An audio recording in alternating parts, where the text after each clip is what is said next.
The Sunflower Conversations is excited to participate in this third edition of the Podcasthon, which is like a marathon of podcasts. So for 1 week, there will be more than 1,000 podcasts highlighting a charity of their choice. So today I have the pleasure of welcoming Kate Middleton, who is the CEO of the charity called the Wren Project. So welcome, Kate. Thank you. Nice to be here. So I'm going to give a visual description of myself. I'm female. I have brown skin. I have long brown curly hair, which is shaved on one side. Got a few piercings. I'm wearing clear framed glasses and I have a pink lipstick on. And Kate, if you wouldn't mind just giving a description of yourself, please. Yes, absolutely. I am Kate. I am white British. I have long brown hair, brown eyes, and no exciting piercings, I'm afraid. So it's an autoimmune disease, is a collection of diseases. And there are officially 80 autoimmune diseases in the UK, but the definition of an autoimmune disease is a bit confused. So in the US, there's over 150. Most of these diseases are quite rare. So together, it's a huge community, but individually, it's tiny numbers. And the scary thing is most people don't know what autoimmune diseases are or can't really name many, despite the fact that they're really impacting our country and the world on quite a mass scale.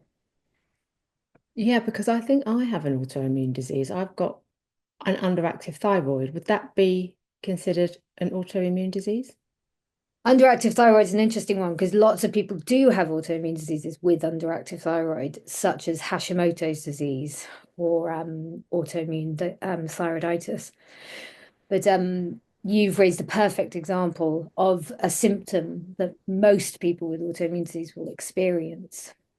But again, the definition between what is specifically an autoimmune disease with that symptom and what is not is quite difficult for people to get their head around. Yes, yeah. Well, hopefully you're going to help us with that. So maybe we can have a few different examples. Is diabetes, is that autoimmune? Yeah, so in principle, autoimmune diseases are so in colloquial language, it's when the body starts attacking itself. So for a reason that's unspecified, because we still don't know where they come from, the body suddenly decides that instead of attacking viruses and getting rid of them, your body is almost considered a virus itself. So it starts attacking its own immune system. I've got lupus and rheumatoid arthritis and a couple of others as well. Um, but diabetes type 1 is an autoimmune disease. Um, you will probably have heard of MS or rheumatoid arthritis. Those are the big ones that most people with autoimmune disease have. But you've got a whole string of autoimmune disease that attack really anywhere in the body. And the numbers can be as small as 1 in a million. Autoimmune disease spans so many different symptoms. So you can be blind or deaf, or you can struggle to sit down or stand up. So there's huge variety of symptoms. Most autoimmune diseases are invisible. Yeah, so I was diagnosed when I was 17, and I'm incredibly lucky because I've got a family that's so supportive around me, and I've got really great doctors. Um, but the journey's not been easy. Along the way, I've had about 6 new diagnoses. So I've now got 6. And that's quite common. Once you get one, you get more. But to get 6 diseases over the course of your 20s, um, I think it's terrifying that I'm not unique. I've been in and out of hospital, but it's been difficult. I've had moments of where things have become very dark. And I suppose that's probably the answer to the question of why did I do this?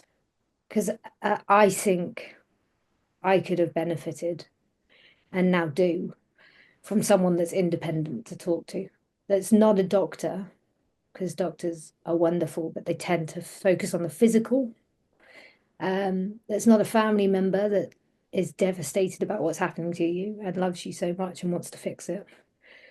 It's not a friend that you just want to pretend like everything's fine, but someone that you can really talk to about what is doing to your mental health. And that's the point of the